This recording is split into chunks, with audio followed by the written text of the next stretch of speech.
Assalamualaikum teman-teman, kakak-kakak, pendengar dan pemirsa dari Timur untuk Indonesia. Perang Rusia dan Ukraina masih terus berlanjut. Dan hal ini meskipun jauh di sana tetap berpengaruh terhadap kita yang berada di Indonesia. Kenapa? Karena harga minyak dunia ikut melambung tinggi.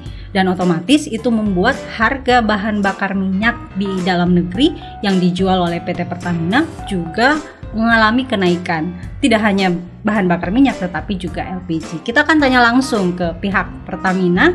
Di sini sudah hadir bersama saya Mas Taufik Kurniawan, Senior Supervisor Communication and Relation Pertamina Regional Sulawesi. Assalamualaikum Mas Taufik. Waalaikumsalam. Akhirnya setelah ditunggu-tunggu, saya penonton setianya di TUI. Penonton setia salah satu juga ya. Iya Mas Taufik nih, kita terkena imbas nih dari perang Rusia dan Ukraina yang jauh di sana. Karena harga bahan bakar minyak, kemudian harga LPG, bahkan harga LPG ini udah 2 kali mengalami kenaikan. Betul. Ini pukulan berat buat ibu-ibu juga ini. Mama di rumah yang menggunakan LPG. Bagaimana penjelasan dari Pertamina terkait kenaikan harga ini? Ya, jadi ya yang penting jangan sampai emak-emak dendamnya ke Vladimir Putin ya.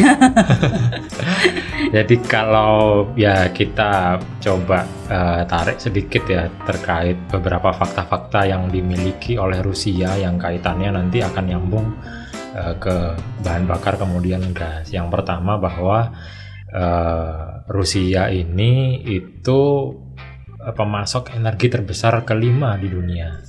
Jadi otomatis ketika banyak negara yang memboikot ya pasti supply and demand terganggu. Yang berikutnya adalah dia adalah pemasok gas hampir seluruh negara di Eropa. Itu bergantung pada Rusia. Nah kemudian yang lebih parah lagi adalah 30% dari jalur minyak dan gas ke Eropa itu melalui Ukraina yang sekarang menjadi lokasi perang. Jadi otomatis supply di sebagian besar negara di kawasan barat itu terganggu. Nah hal itulah yang menyebabkan di belahan dunia semuanya ini kayaknya cuma tinggal Indonesia aja yang belum menaikkan harga BBM-nya secara signifikan. Karena di beberapa negara itu naiknya sudah per 5 hari itu ada kenaikan sekitar 30 sen untuk harga BBM yang mereka beli. 30 sen itu dolar loh ya, gede kalau dikalikan ke 14,5 kurs kita juga udah berapa kenaikannya itu kan. Jadi dan diprediksi sampai dengan akhir Maret itu dia naik sampai dengan 60% dari harga semula di bulan Januari lah sebelum adanya perangan ini, dan imbasnya pasti akan ada di seluruh negara. Jadi gampangannya gini, untuk menjaga kestabilan harga dunia itu semua negara memperoleh harga minyak maupun gas itu dengan berdasarkan standar harga tertentu. Kita sebut istilahnya itu kalau untuk minyak adalah ICP atau International Crude Price. Kemudian kalau gas itu ada namanya Contract Price Aramco atau biasa kita sebut CPA. Itulah yang menjadi patokan semua negara membeli harga minyak mentah dan juga gas yang akan dipasarkan untuk di rumah tangga. Nah, kenapa sih Indonesia kan memproduksi energi sendiri ya? Kenapa dia nggak pakai aja sendiri gitu? Nah, ketentuan internasional tidak memungkinkan itu karena negara-negara kan masing-masing berbeda ya. Ada yang dia punya cadangan migasnya banyak, ada yang sedikit, bahkan ada yang nggak punya sama sekali. Nah, ketika tidak diatur satu standar harga yang pasti di internasional, maka masing-masing negara pasti akan terjadi perang harga. Kemudian banyak yang membeli lebih murah dan sebagainya, borong. Nah ini kan tidak diinginkan, makanya ada standar harga internasional. Nah ketika terjadi perang Rusia-Ukraina, otomatis hukum ekonomi jalan di situ. Ketika supply-nya tadi sudah ibaratnya semakin berkurang ya, otomatis negara-negara Eropa akan mencari sumber-sumber supply yang yang penting ada deh, karena gimana mau menggerakkan masyarakat di daerahnya gitu kan. Kalau misalnya dia tidak mau nggak mau mereka harus mencari sumber energi dari manapun itu, sehingga mengakibatkan harganya melambung jauh tinggi gitu.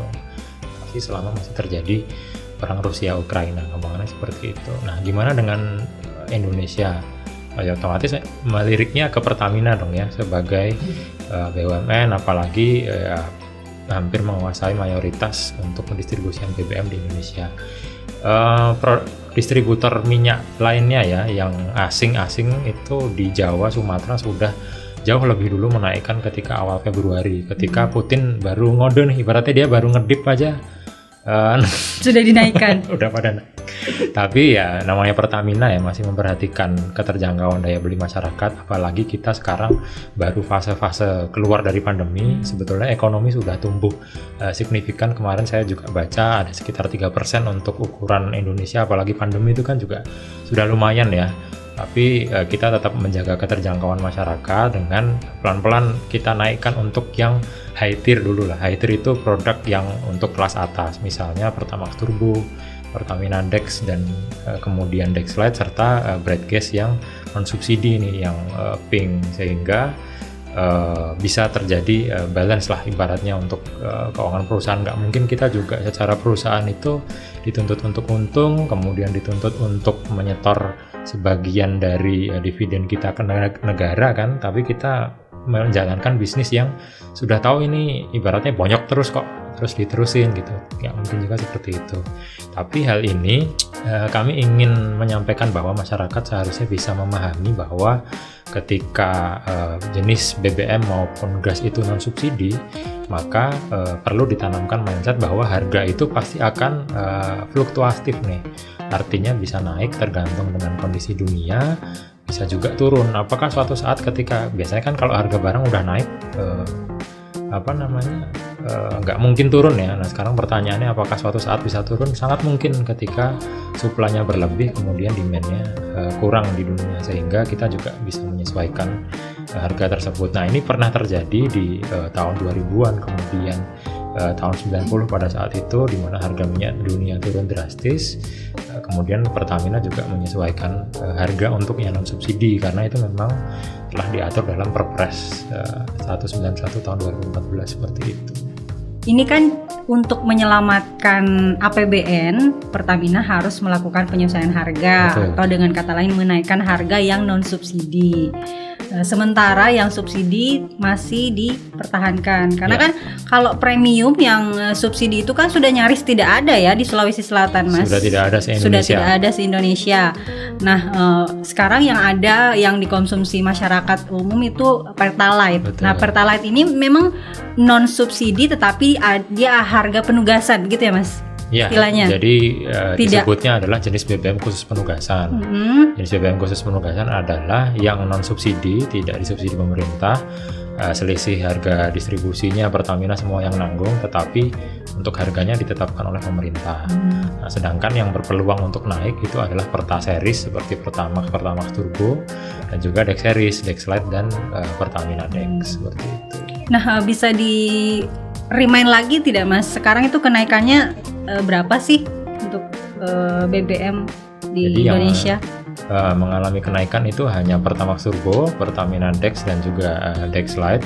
Itu kalau terakhir kita masih dapat di bulan Desember itu harganya 9.700 ya di sini untuk Dexlite, itu sekarang sudah menjadi 12.450. Kemudian untuk Pertamina Dex itu harganya terakhir kita masih dapat 10.700 di Sulawesi, itu sekarang sudah menjadi 13.550 lah harganya seperti itu. Kemudian untuk Pertamax Turbo mungkin kita masih dapatkan terakhir di harga 10.500, sekarang per yang terakhir per 3 Maret kemarin sudah menjadi angka 12.550. Itu kan kenaikannya katanya paling rendah ya dibanding negara-negara lain, betul Mas? Iya, paling rendah, dan juga dibanding, jangan usah negara lain lah, dibandingkan dengan perusahaan minyak asing yang ada di Indonesia juga paling rendah seperti itu. Dan penggunaannya juga sangat sedikit sih, kalau untuk ketiga BBM itu kurang lebih di bawah 10%. Jadi harapannya sih tidak mengganggu stabilitas harga ya, apalagi untuk Bright Gas juga seperti itu, konsumsinya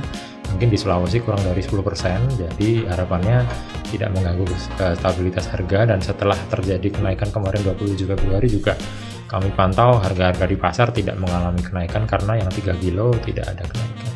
sebenarnya bagaimana sih kenaikan harga minyak dunia itu mempengaruhi subsidi di BBM itu? Kan apakah setiap kenaikan $1 US per barel itu berapa subsidi yang harus disiapkan oleh pemerintah? Ya, jadi itu tadi ketika sudah modelnya adalah penetapan harga ya oleh pemerintah, subsidi dan juga JPKP seperti Pertalite. Nah, itu berapapun harga minyak dunia, negara pasti akan mengeluarkan untuk itu, untuk menjamin harganya dapat diterima masyarakat dengan harga yang kita nikmati sekarang, seperti solar di harga 5.150, kemudian Pertalite di Sulawesi di harga 7.850. Nah, kemudian ketika harganya sampai minyak dunia mungkin pasaran harus dikeluarkannya itu kisarannya mungkin 20.000, ya selisihnya yang nanggung siapa? Ya negara. Itu jadinya dalam hal ini secara perusahaan kita juga mempunyai kewajiban untuk harus profit, tetapi dari negara di satu sisi juga harus menalangi lebih banyak ketika ada situasi perang dunia, hampir perang dunia ya mungkin ya, Rusia Ukraina seperti ini yang menyebabkan mungkin minyak dunia naik. Tetapi ya tentu pemerintah itu memikirkan yang terbaik untuk masyarakatnya, sehingga kita belum bisa memastikan ya apakah nanti setelah saya pulang dari sini juga harga BBM-nya masih sama untuk Pertalite dan juga Pertamax atau akan mengalami penyesuaian. Nah, itu juga masih belum bisa dipastikan karena ibaratnya itu kita boleh dibilang bleeding lah atau berdarah lah dengan harga minyak dunia yang tinggi, baik Pertamina-nya maupun negaranya. Iya, karena ini kan sudah mencapai 130 US dollar per barel ya Mas. Padahal kan dalam APBN itu dihitungnya 63 US dollar per barel kan ya. Nah, itu berarti 2 kali lipat lebih nih kenaikannya. Nah, itu sangat menekan APBN berarti dong ya. Pasti. Nah, strategi Pertamina seperti apa kalau menaikkannya sedikit? Berdarah-darah seperti Mas Taufik bilang, tapi menaikkannya banyak, jangan-jangan nanti dikira wah dibebankan ke masyarakat nih. Iya. Jadi kalau dari kita ya selaku distributor itu sebetulnya apapun yang diperintahkan pemerintah kita ikut sih, prinsipnya yang pertama seperti itu. Kemudian yang kedua, ketika kita melakukan berbagai macam edukasi, kemudian pengontrolan supaya yang kita distribusikan udah tahu kita dan negara mungkin merugi ya, atau berdarah, itu tidak semakin parah lah berdarahnya seperti itu, nggak harus dibawa ke rumah sakit lah ibaratnya seperti itu. Nggak harus masuk ICU ya, diperban sendiri. Gitu. Walaupun yang diperban itu ya mungkin merembes sampai akhirnya mungkin harus melakukan penyesuaian ibaratnya seperti itu. Tapi betul tidak sih Mas, berdarah-darah banget? Pertamina kan di Indonesia itu menguasai energi gitu. Ya. Apa tidak ada kayak semacam subsidi silang atau apa gitu Mas? Ya, jadi sebetulnya ketika berbicara tentang Pertamina sebagai BUMN ya, itu juga harus menjalankan beberapa penugasan. Nah, sebetulnya kita juga di samping dengan minyak yang dipasarkan di kota-kota besar yang kita nikmati, kan kita juga punya program namanya BBM Satu Harga ya, dimana pokoknya semua harga yang tadinya BBM-nya itu tinggi 20.000 ke atas 30.000 bahkan, itu kita hadir di situ untuk menjamin keadilan energi bagi seluruh masyarakat Indonesia. Jadi sebetulnya ketika kita berbicara profit sebagai perusahaan, tentu kita harus profit ya. Tapi ketika kita adalah BUMN, otomatis kita harus menghadirkan pelayanan itu yang seluas-luasnya kepada masyarakat untuk menjamin akses energi bisa dinikmati, yang di kota sama yang di pelosok daerah 3T itu bisa sama. Nah, itulah yang menurut kita ya boleh dibilang marketingnya rahmatan lil alamin lah ya. Bahasa dewanya itu seperti itu. Jadi ketika di satu sisi untung, tapi keuntungannya itu untuk menjamin agar masyarakat lain yang di pelosok bisa dapat energi yang sama seperti di kota. Berbicara soal pasokan. Yes. Nah, ini kan kita tidak bisa memprediksi perang Rusia Ukraina ini akan sampai kapan. Bagaimana pasokan di Indonesia?